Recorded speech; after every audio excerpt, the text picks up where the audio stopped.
আসসালামু আলাইকুম। আশা করি সকলেই ভালো আছেন। স্বাস্থ্য সহকারী অর্থাৎ এই পদে কিন্তু ৫৯ জন একটা নিয়োগ বিজ্ঞপ্তি প্রকাশ হয়েছে এবং এখানে আরো বেশ কিছু পদ আছে। আমি সবগুলো পদ দেখাবো আপনাদেরকে। তো এইটার হচ্ছে যে ওয়েবসাইট আরকি, এই ওয়েবসাইটে যে পিডিএফটা, এই পিডিএফটা একটু দেখতে কেমন জানি একটু ঘোলা, ঘোলা আরকি। খুব একটা স্পষ্ট না, অর্থাৎ কালি বেশি হয়ে গেছে এখানে। অর্থাৎ এটা স্ক্যানার দিয়ে তারা স্ক্যান করছে, যার কারণে খুব একটা ভালো দেখা যাচ্ছে না। তারপরেও আমি জুম করে আপনাদের সঙ্গে দেখানোর জন্য চেষ্টা করতেছি। তো স্বাস্থ্য সহকারী ৫৯টি পদ এবং বিভিন্ন এখানে গাড়ি চালক ১টি, তারপরে আপনার অফিস সহকারী কাম কম্পিউটার ৭টি, স্টোর কিপার ২টি, তারপরে সংখ্যানিবাদ ১টি। আমি তো সবগুলো প্রসেসিং সবগুলো দেওয়া আছে এখানে। তো আপনারা দেখে নিতে পারেন। এবং আমি এটা আপনাদেরকে একটু বোঝানোর ট্রাই করতেছি, বলার ট্রাই করতেছি। তো এই পদগুলো কিন্তু হলো জেলা ভিত্তিক। এটা হচ্ছে আপনার ভোলা জেলায়। এখন ১ মিনিট দাঁড়ান, আপনার জেলাতেও কিন্তু এটা ছাড়া হইছে। তো অর্থাৎ সিভিল সার্জনের কার্যালয়, এই যে সিভিল সার্জনের কার্যালয়, এটা কিন্তু অলরেডি ২০টা জেলাতে বর্তমান নিয়োগ চলমান। আমি আমার চ্যানেলেও দেওয়া আছে। প্রায় ২০টা জেলাতে নিয়োগ চলমান।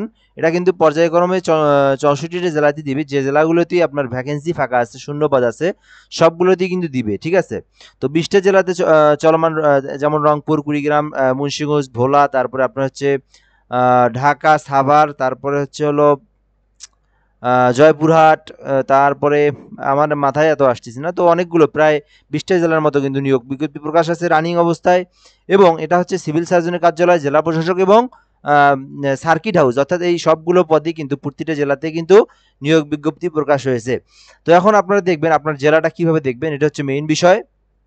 সেজন্য আপনাকে অবশ্যই আমার চ্যানেলটাকে সাবস্ক্রাইব করতে হবে এবং আপনি কমেন্ট করে আপনার যে জেলা, সেই জেলাটা আপনি লিখে দিবেন। আমি কিন্তু সবার কমেন্টের উত্তর দেই, সবার কমেন্ট আপনি বলে দেই। তো আপনি ইউটিউবে আসার পর আপনি উপরে নোটিফিকেশন বারে দেখবেন, আপনি কমেন্ট করবেন, আমি কিছুক্ষণ পরে যখন এসএমএসটা দেবো, রিপ্লাই দেবো, আপনি কিন্তু এসে আপনি কমেন্টের উত্তরটা দেখতে পারবেন এবং জানতে পারবেন আপনার জেলাতে প্রকাশ করা হয়েছে কিনা। এবং আপনি আরও একটা ভাবে জানতে পারবেন যে আপনার জেলাটা যেটা আছে, আপনি যদি রংপুরের হন, আপনি লিখবেন সিভিল সার্জনের কার্যালয় রংপুর জেলা নিয়োগ বিজ্ঞপ্তি।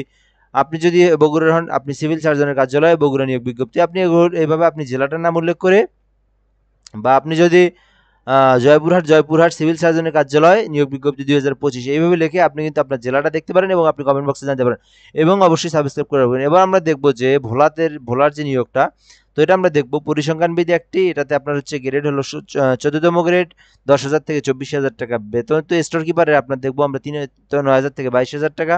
অফিস সহকারী কাম মুদ্রা খড়ি ১৬তম পদ, এই যে এটা একটু আমরা দেখাবো। তো ৯,০০০ থেকে ২২,০০০ টাকা। এখানে কোনো স্বীকৃতি বোর্ড হইতে উচ্চ মাধ্যমিক বা সমমান পরীক্ষায় উত্তীর্ণ হতে হবে। কম্পিউটার ব্যবহারের সংক্রান্ত ওয়ার্ড প্রসেসিং, ডাটা এন্ট্রি ও টাইপিং ইত্যাদি সর্বনিম্ন গতি প্রতি মিনিটে ২০টা শব্দ রাখতে অবশ্যই কিন্তু নিয়ে আসতে হবে এবং ইংরেজিতেও ২০টা শব্দ নিয়ে আসতে হবে। তো আমি একটু বলে নেই। তো বর্তমানে কিন্তু আমাদের কম্পিউটার যে কম্পিউটারের যে সার্টিফিকেট আছে, অর্থাৎ কম্পিউটারের যে শেখার একটা বিষয়, তো এটা কিন্তু মাস্ট বি লাগবে। কারণ ম্যাক্সিমাম চাকরিতে, অর্থাৎ আপনার ১০০-র মধ্যে 98% জবে কিন্তু আপনার কি লাগে, 98% জবে কিন্তু আপনার কম্পিউটার মাস্ট বি থাকতে হবে, অর্থাৎ এক্সপিরিয়েন্সটা থাকতে হবে।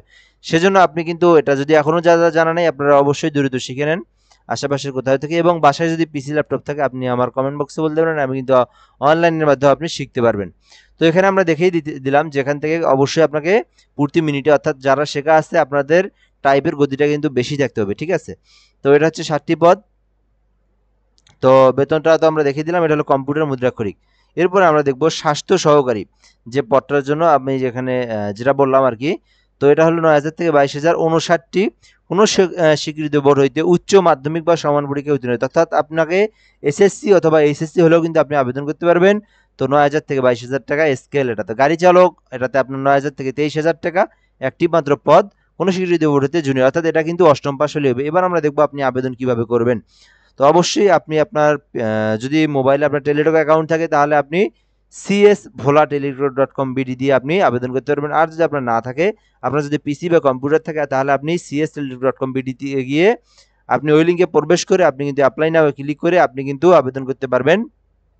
এবং যাদের কোনো প্রসেস নাই, আপনারা কমেন্ট বক্সে বলতে পারেন, আমি কিন্তু আপনার আবেদনটা করে দিতে পারবো, কোনো সমস্যা নাই। আর যাদের পিসি আছে, তারা ৩০০x৩০০ পিক্সেলে একটা ইমেজ কেটে নেবেন এবং ৩০০x৮০ পিক্সেলে স্বাক্ষরটা কেটে নিয়ে আবেদন করবেন। এবং এখানে পেমেন্টের যে বিষয়টা এখানে কিন্তু দেওয়াই আছে, আমরা একটু দেখি পেমেন্টটা কোথায়। তো এখানে এই যে পেমেন্ট আবেদনের জন্য যে অনলাইনে আবেদন পূরণ করতে হবে, ইউজার আইডি দিয়ে আপনাকে পেমেন্ট করতে হবে, পেমেন্ট এবং আপনাকে এখানে যে 300/80 এগুলো সব দেওয়া আছে এখানে। তো 200 টাকা হচ্ছে আপনার কোন পদের জন্য এটা দেখি আমরা, দুটি পদে পৃথক, অর্থাৎ প্রথম পদের জন্য 200 টাকা এবং টেলিটক সার্ভিসের জন্য 23 টাকা, 223 টাকা। এবং নিচের যে পদগুলো আছে দেখি এখানে, ও আচ্ছা, সবগুলো পদের জন্য 200 টাকা। তো এখানে টেলিটক প্রিপেইড নাম্বারে দুটি পৃথক এসএমএস এর মাধ্যমে, অর্থাৎ ও আচ্ছা, মানে পুরো এটার জন্য আর কি 223 টাকা করে, 223 টাকা করে আপনাকে পেমেন্ট করতে হবে, ঠিক আছে। তো আমি বুঝলাম না এটাতে এত বেশি কেন, অন্যগুলোতে তো এত টাকা না, বুঝলাম না বিষয়টা আমি। তো এটাতে 223 টাকা আর কি পেমেন্ট ফি, এত কেন এটাতে, বুঝলাম না আমি। অন্য অন্য অন্য অন্য জেলার তো এত না। আচ্ছা, আসলে বিষয়টা বুঝলাম না আমি এখানে। তো পেমেন্টের বিষয়টা এখানে যেটা, আমি এটা অলরেডি, অর্থাৎ আমি এটা কিন্তু ওয়েবসাইট থেকে নিয়ে আসছি, এটা কিন্তু 100% রাইট। আপনারা নিজেরাও দেখতে পারেন, ভোলাটেলিটক.com.bd গিয়ে গিয়ে ওখান থেকে আপনি ডাউনলোড করে আপনি দেখতে পারবেন, ঠিক আছে। তো এটাই কিন্তু এখানে ভোলাতে বেশি রাখছে কেন জানি, বুঝলাম না আমি। তো এইভাবে আপনি টাকাটা পেমেন্ট করে আপনি এখান থেকে ইউজার আইডি দিয়ে আপনি পেমেন্টটা চূড়ান্ত করবেন আর কি। তো এ পর্যন্তই। আপনি যদি অনলাইনে আমার অনেকগুলো ভিডিও আমার চ্যানেলে আবেদন করার বিষয় দেখা আছে, আপনি দেখতে পারেন, এবং আবেদন করতে চাইলে আপনি কমেন্ট করতে পারেন, আমি আপনার রিপ্লাই দেবো এবং আপনার সঙ্গে যোগাযোগ করবো। সো ধন্যবাদ। এ পর্যন্তই। অবশ্যই সাবস্ক্রাইব করে রাখবেন। নেক্সট ভিডিও দেখা হচ্ছে। আসসালামু আলাইকুম।